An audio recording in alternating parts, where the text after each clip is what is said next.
It tells you there. If there's destruction of lesions more specific to anatomical sites that have codes for destruction, such as the anus, you go there. It tells you, it directs you there to those codes. Not every part of your body has a specific code for destruction of pre-malignant lesions. Some of them do. The ones that are seen most commonly have a code of their own. Otherwise, if it's the face, the arm, or whatever, you're going to go with the 17,000.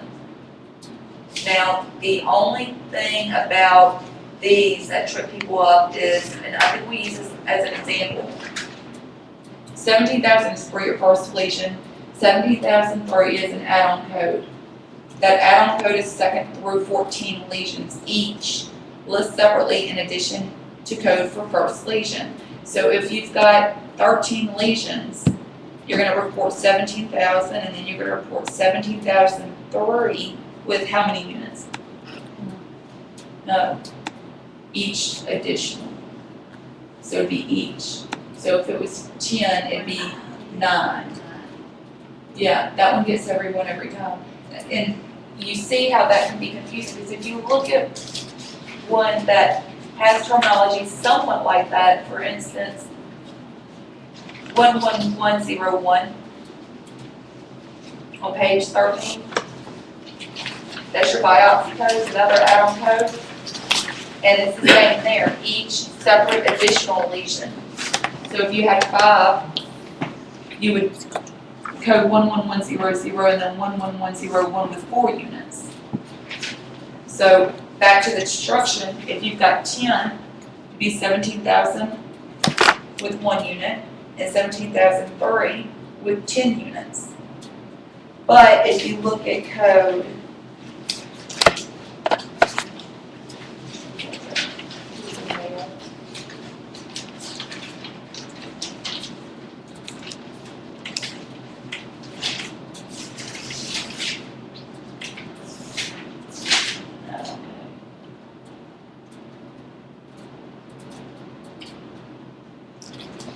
11201 for your skin tags. This is one where you wouldn't have more than 1 unit on that add-on code. Look at the terminology and the difference in the 17,003 and the 11201. 11201 says each additional 10 lesions or part thereof, whereas 17,003 says each. That can cause confusion a lot. So make sure you understand that concept of how CPT.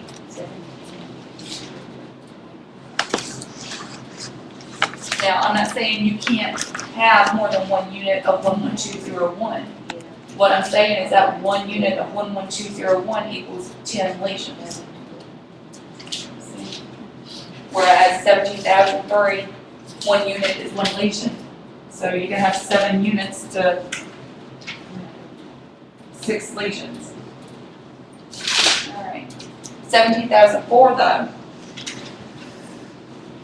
15 or more lesions, and all you can do is 1 unit.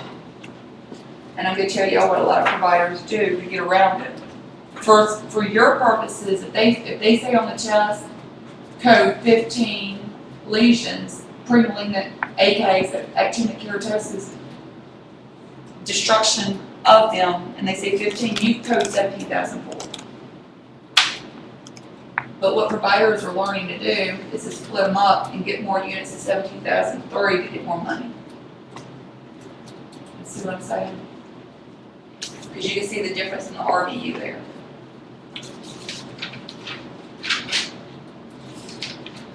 Um, 17,106 through 17,250, those are destruction codes as well, but these are awards.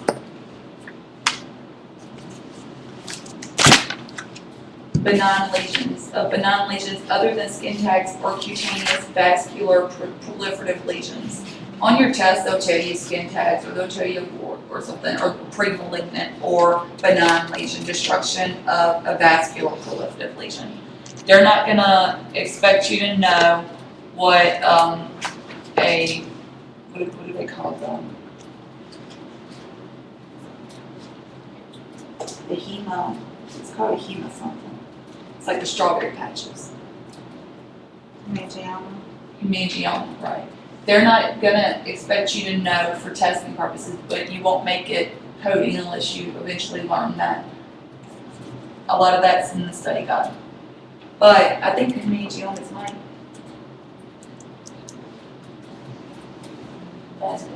They did it one time, maybe it's gone now. Then 17260 through 286, those are your malignant. So, like your excision codes, your destruction codes have pre-malignant, benign, and malignant destruction codes.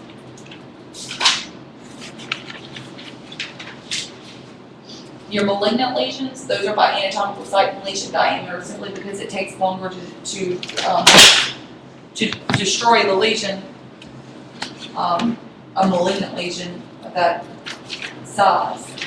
The other ones are usually by the number, or the centimeters on that one, I didn't know. It's proliferative vascular proliferative laser technique. Your hemangiomas would fall under the cutaneous vascular proliferative lesions, 17106. All right, and then you've got your Mohs surgery. Mohs, they've got right up on it in your study guide, page 93. Mohs is a procedure where the surgeon will remove it and give it to the pathologist, and it tells you here everything about it. Removes it, maps, and divides the tumor specimen into pieces, examined under a microscope by the pathologist, who's usually there in the office. If they still have cancer in that margin, if it's positive, the pathologist will tell the surgeon to remove more. And they'll keep doing that, keep on getting deeper and wider until all of it's removed. And it shows you here, it's very important to understand this process as the CPT code directly applies to each step. Simply put, each time the surgeon removes a portion of the tumor, it is referred to as a stage. Each stage is mapped and divided into tissue blocks. CPT breaks most micrographic surgery down by body site and by each stage and up to 5 tissue blocks. Add-on codes are available for additional stages and up to 5 tissue blocks and additional tissue blocks beyond the initial 5. That's why I'm not really reading every word in the study guide, but it's important to understand these procedures so that you'll know. It'll be easy after you understand it. Because the code descriptors in this section are cut and dry. Treatment for active acne and permanent hair removal was 17340 through 17999. And then you've got breast abscess and cyst with injection, aspiration, and incision starting at 19,000. And remember, we looked at our INDs and our abscess, and you would think, well, the breast or the skin of the breast would be included in the codes we already reviewed, but no, the breast actually has its own section after this part. You'll see the next few pages is all about the breast. And on your study guide, it's on page 93, and they've got a full page of information there for you. There are several different types of breast biopsies. You've got your open incisional, your percutaneous needle core with or without imaging. They'll be straightforward for you. But again, if you don't understand what the difference in a needle core biopsy and an open incisional is, you need to read up in the study guide to have a clear understanding so you know exactly where to go. After the first few chapters of your study guide, this terminology will start coming easy for you, and it'll be like, oh, okay, I get it. And it just kind of clicks, especially with the ICD-9 information, the first few pages of each chapter. That's why I wanted to go through the diagnosis codes first, so that when you guys start doing this, it just kind of flows together.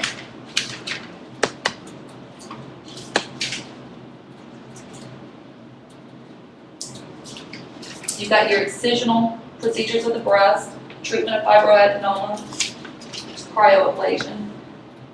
Then you've got your placement of your localization markers, brachytherapy catheters, mastectomies, partial simple radical, plastic reconstructive and aesthetic breast. Everything you think of is in here. But as you can see, the last one, two, almost 2.5 pages was dedicated to the breast. Unless it is specifically a skin lesion of the breast, you'll find yourself in this area of the chapter. The glossary and your study guide, again, all of these terms, a lot of it, such as the eschar, or the scab, we call it a scab. That's an eschar. A nevus, the mole.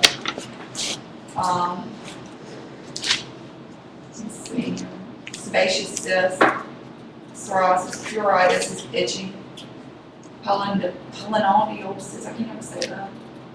That's a hair-containing cyst, it's sinus in the tissues of the sacrococcygeal area, which is your ass. Get up close and personal with these, just like the basal cell carcinoma. You'll see BCC, basal cell carcinoma, SCC, squamous cell carcinoma, and they don't have that on there, but squamous cell carcinoma, basal cell carcinoma, actinic keratosis is AK. You can go ahead and write those abbreviations down if you want, but SK, seborrheic keratosis, is not on there. I'm sure that that fold-out thing that I had made copies of, copied and scanned and sent to you guys. If it's a good one, it's not on there. They got to, because those were very common. BX is biopsy. You'll see skin biopsy, BX.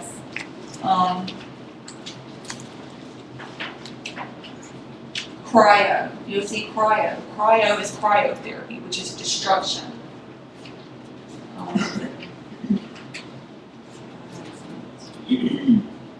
R/O is rule out. You see that a lot in dermatology or the integumentary, because they'll say skin BX, which is skin biopsy, R/O, which is rule out, BCC, basal cell carcinoma, versus, which is BS, AK, actinic keratosis.